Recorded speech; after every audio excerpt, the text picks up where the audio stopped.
Old Malda শহরের ঐতিহ্যবাহী 400 বছরের অধিক বাঁচামারি সেন বাড়ির পুজোর জোর প্রস্তুতি শুরু হয়ে গিয়েছে।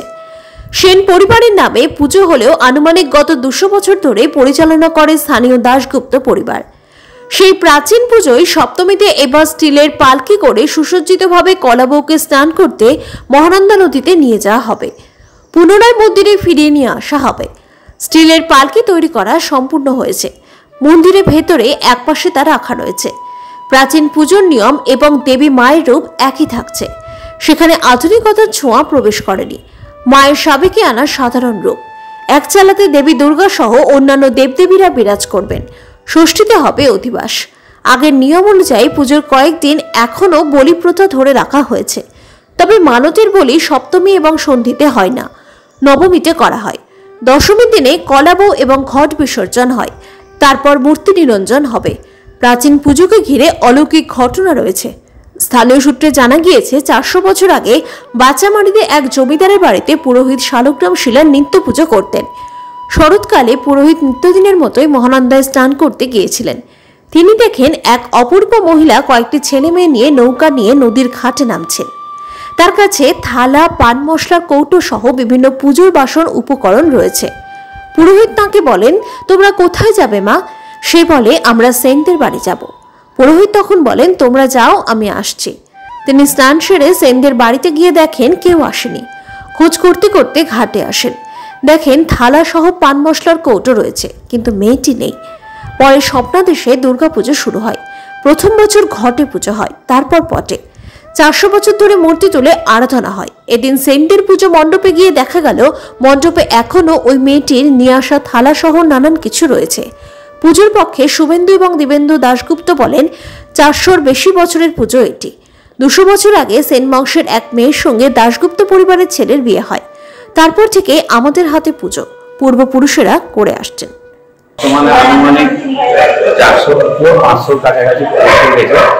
এটা কোনো লিখিত তোমাদের কাছে কিছু পাবেন না, 400-র উপরে আমরা ঐতিহাসিক নিদর্শন পাই।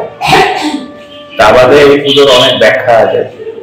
একবার মহেশ্বর প্রসাদ সেন নামক এখানকার যে জমিদার ছিলেন, তার বাড়ির যে পুরোহিত ছিলেন, কুলপুরোহিত, উনি শালিগ্রাম শিলা নদীতে চান করাতে নিয়ে যেতেন।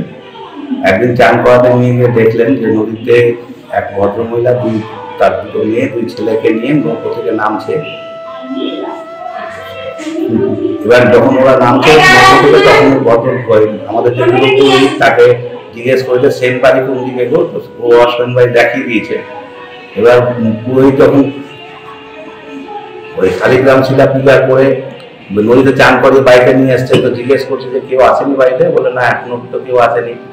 তখন ওকে বলেছে যে এরকম একজন ভদ্রমহিলা 2 বাচ্চা, 2 মেয়ে, 2 ছেলেকে নিয়ে আপনার বাড়ি খোঁজ করছিল। তখন বুঝে তারপর রাত্রিবেলা স্বপ্ন দেয় যে আমি তোদের বাড়িতে এসেছি এবং আমার কিছু ঘাটে আমি কিছু জিনিসপত্র রেখে এসেছি, ওইগুলো তোরা নিয়ে এসে আমাকে এখানে প্রতিষ্ঠা করে। সেই থেকে মহেশ্বর প্রসাদ সেন এখানে ঘট পূজা চালু করে। ঘটের পরে আসে পট। প্রথমে ঘট পূজা দিয়ে পূজা চালু হয়, তারপরে আসে পটে পূজা। পটের ছবিগুলো আপনাদের দিয়েছি। তারপরে আসে হচ্ছে মূর্তি পূজা। এবং সেটা আমার এই সময় কোনো এক মেয়ের হাত ধরে এই সেনগুপ্ত পরিবার থেকে দাশগুপ্ত পরিবারে আমাদের পূজাটা চলে আসে। এবং আজকের দিনে দাশগুপ্ত পরিবার বিগত 200 বছরের উপর থেকে দাশগুপ্ত পরিবার পূজাটা চালিয়ে যাচ্ছে। এই হচ্ছে সেনবাড়ি দুর্গা পূজা। এখানে আমরা চেষ্টা করি যতখানিটা পারি নিয়ম মেনে নিষ্ঠার সহিত পূজা করি। এখানে কোনো দেখানো বা কোনো প্রচার বা কোনো কিছু বা এগুলো আমাদের ব্যাপার নাই। আমরা নিয়ম নিষ্ঠার মধ্যে। এবার আমাদের 3 দিনেই দুর্গা পূজা হবে। সপ্তমী, অষ্টমী, নবমী, অষ্টমী, সন্ধি, নবমী একই দিনে হবে। দশমী পরের দিনে এবং বিসর্জন সঙ্গে সঙ্গে আমাদের প্রতিমা দশমীর দিনই বিসর্জন হয়ে যায়। প্রথমে কলাবউ এবং ঘট বিসর্জন হয়, তারপরে মূর্তি বিসর্জন হয়। সপ্তমীর দিন সকালবেলা আমাদের কলাবউ, ষষ্ঠীর দিন বোধন করা কলাবউ, সপ্তমীর দিন আমাদের নদী থেকে চান করে নিয়ে এসে পালকির মাধ্যমে এখানে আমাদের প্রতিষ্ঠা করা হয়। সে পালকিরও ছবি আপনারা পেয়েছেন। এইভাবে আমাদের পূজা চলে আসছে। বলি হয় আমাদের এই পূজাতে, সপ্তমীতে হয়, সন্ধিতে হয় আর নবমীতে হয়। সপ্তমী আর সন্ধি আমাদের কোনো মানতের বলি দেওয়া হয় না। নবমীর দিন যারা মানত করেন তারা নবমীর দিন বলি দেয় এবং আমাদেরও নবমীর দিন মানতেরও বলি আছে। পাথর ছাড়াই প্রতিকার সম্ভব। মালদার প্রাচীনতম ভৃগু বংশ জ্যোতিষী পণ্ডিত এস শাস্ত্রী।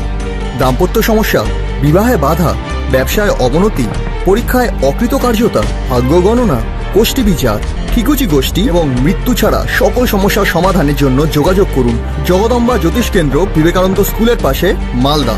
মোবাইল 09730278332 অথবা 09332056956।